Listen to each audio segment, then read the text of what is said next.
भारत माता की। भारत माता की। भारत माता की। महाराष्ट्र के गवर्नर सीपी राधाकृष्णन जी, हमारे लोकप्रिय मुख्यमंत्री श्री एकनाथ शिंदे जी, केंद्रीय कैबिनेट में मेरे सहयोगी श्री राजीव रंजन सिंह जी, सर्बानंद सोनोवाल जी, महाराष्ट्र के उप मुख्यमंत्री देवेंद्र फडणवीस जी, अजित दादा पवार जी, केंद्रीय मंत्रिमंडल के मेरे अन्य सहयोगीगण, महाराष्ट्र सरकार के मंत्री, अन्य महानुभाव और मेरे प्यारे भाइयों एवं बहनों, आज संत सेनाजी महाराज यांची पुण्यतिथी। मी त्यांना नमन करतो।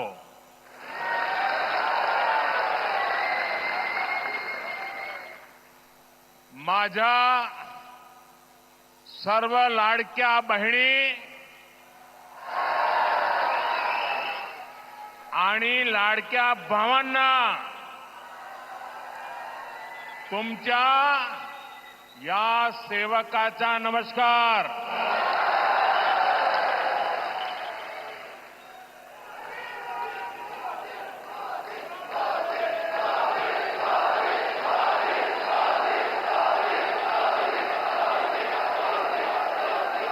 साथियों, आज इस कार्यक्रम की चर्चा करने से पहले मैं अपने हृदय के भावों को व्यक्त करना चाहता हूं। जब 2013 में भारतीय जनता पार्टी ने मुझे प्रधानमंत्री पद के उम्मीदवार के रूप में निश्चित किया, तो मैंने सबसे पहला काम किया था रायगढ़ के किले पर जाकर के छत्रपति शिवाजी महाराज की समाधि के सामने बैठ करके प्रार्थना की थी। एक भक्त अपने आराध्य देव को जिस प्रकार से प्रार्थना करता है, उसे भक्ति भाव से आशीर्वाद लेकर के मैंने राष्ट्र सेवा की एक नई यात्रा का आरंभ किया था।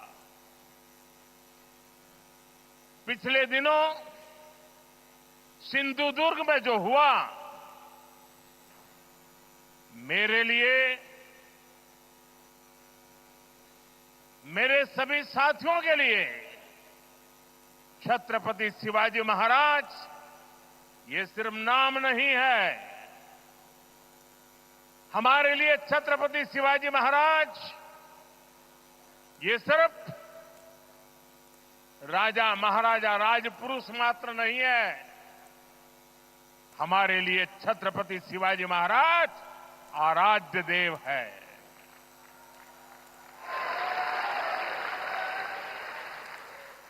और मैं आज सर झुका करके मेरे आराध्य देव छत्रपति शिवाजी महाराज की उनके चरणों में मस्तक रख के माफी मांगता हूं।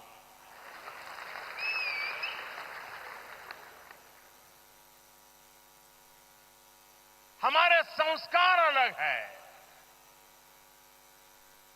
हम वो लोग नहीं हैं जो आए दिन भारत मां के महान सपूत, इसी धरती के लाल वीर सावरकर को अनाप शनाप गालियां देते रहते हैं, अपमानित करते रहते हैं, देशभक्तों की भावनाओं को कुचलते हैं। उसके बावजूद भी वीर सावरकर को गालियां देने के बावजूद भी माफी मांगने को जो तैयार नहीं है, अदालतों में जाकर के लड़ाई लड़ने को तैयार है, इतने बड़े महान सपूत का अपमान करके जिनको पश्चाताप नहीं होता है, महाराष्ट्र की जनता उनके संस्कार को अब जान ले। और ये हमारे संस्कार है कि इस धरती पर आते ही आज मैंने पहला काम मेरे आराध्य देव छत्रपति शिवाजी महाराज में उनके चरणों में सर झुका करके क्षमा मांगने का कर रहा हूं। और इतना ही नहीं, जो लोग छत्रपति शिवाजी महाराज को अपने आराध्य देव मानते हैं, उनके दिल को जो गहरी चोट पहुंची है, मैं ऐसे आराध्य देव की पूजा करने वालों को भी, उनकी भी सर झुका करके क्षमा मांगता हूं। मेरे संस्कार अलग है। हमारे लिए हमारे आराध्य देव से बड़ा कुछ नहीं होता है। साथियों, आज का दिन महाराष्ट्र की विकास यात्रा का एक ऐतिहासिक दिन है।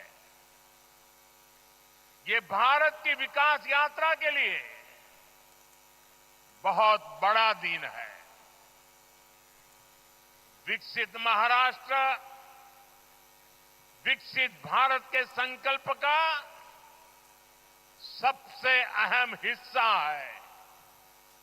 इसलिए पिछले 10 वर्ष हो या अभी मेरी सरकार का तीसरा कार्यकाल, महाराष्ट्र के लगातार बड़े फैसले लिए गए हैं। महाराष्ट्र के पास विकास के लिए जरूरी सामर्थ्य भी है, संसाधन भी है। यहां समुद्र के तट भी है। इन तटों से अंतर्राष्ट्रीय व्यापार का सदियों पुराना इतिहास भी है और यहां भविष्य की अपार संभावनाएं भी है। इन अवसरों का पूरा लाभ महाराष्ट्र को और देश को मिले, इसके लिए आज वाढवण पोर्ट की नींव रखी गई है। इस पोर्ट पर 76,000 करोड़ रुपए से ज्यादा खर्च किए जाएंगे। ये देश का सबसे बड़ा कंटेनर पोर्ट होगा। ये देश ही नहीं, दुनिया के सबसे गहरे पोर्ट में से एक महत्वपूर्ण पोर्ट होगा। आज देश के सभी कंटेनर पोर्ट से जितने कंटेनर आते जाते हैं, पूरे देश के टोटल की मैं बात कर रहा हूं, आज जितने टोटल आते जाते हैं उससे ज्यादा कंटेनर का काम अकेले वाढवण पोर्ट पर होने वाला है। आप अंदाज लगा सकते हैं, ये पोर्ट महाराष्ट्र और देश के व्यापार का, औद्योगिक प्रगति का कितना बड़ा केंद्र बनेगा। इस क्षेत्र की पहचान अब तक प्राचीन किलों यानी फोर्ट से होती थी। अब इस क्षेत्र की पहचान आधुनिक पोर्ट से भी हुआ करेगी। मैं पालघर के लोगों को, महाराष्ट्र के लोगों को, देश के लोगों को बहुत बहुत बधाई देता हूं। साथियों, हमारी सरकार ने 2-3 दिन पहले ही दिघी पोर्ट औद्योगिक क्षेत्र के विकास को भी मंजूरी दे दी है। यानी ये महाराष्ट्र के लोगों के लिए डबल खुशखबरी है। ये औद्योगिक क्षेत्र छत्रपति शिवाजी महाराज की राजधानी रायगढ़ में विकसित होने वाला है। इसलिए ये महाराष्ट्र की पहचान का, छत्रपति शिवाजी महाराज के सपनों का भी प्रतीक बनेगा। दिघी पोर्ट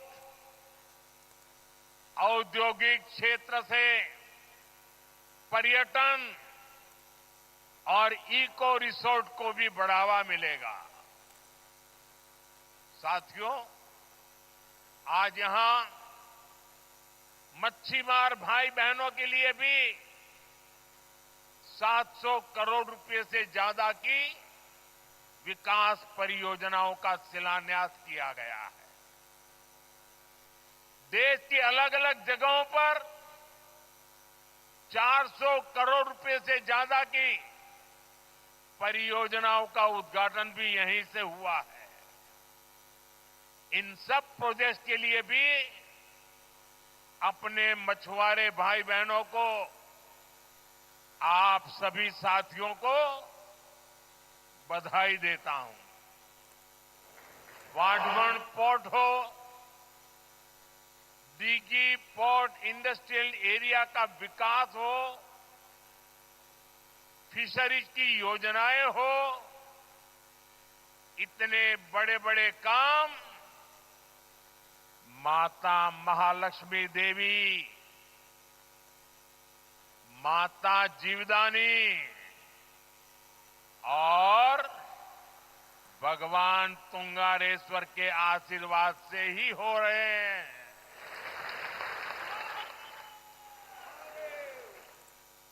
माता महालक्ष्मी देवी, माता जीवदानी आणि भगवान तुंगारेश्वर यांना माझे शत शत नमन। साथियों, एक समय था जब भारत को विश्व के सबसे समृद्ध और सशक्त राष्ट्रों में गिना जाता था। भारत की समृद्धि का एक बड़ा आधार था भारत का सामुद्रिक सामर्थ्य। हमारी इस ताकत को महाराष्ट्र से बेहतर और कौन जानेगा।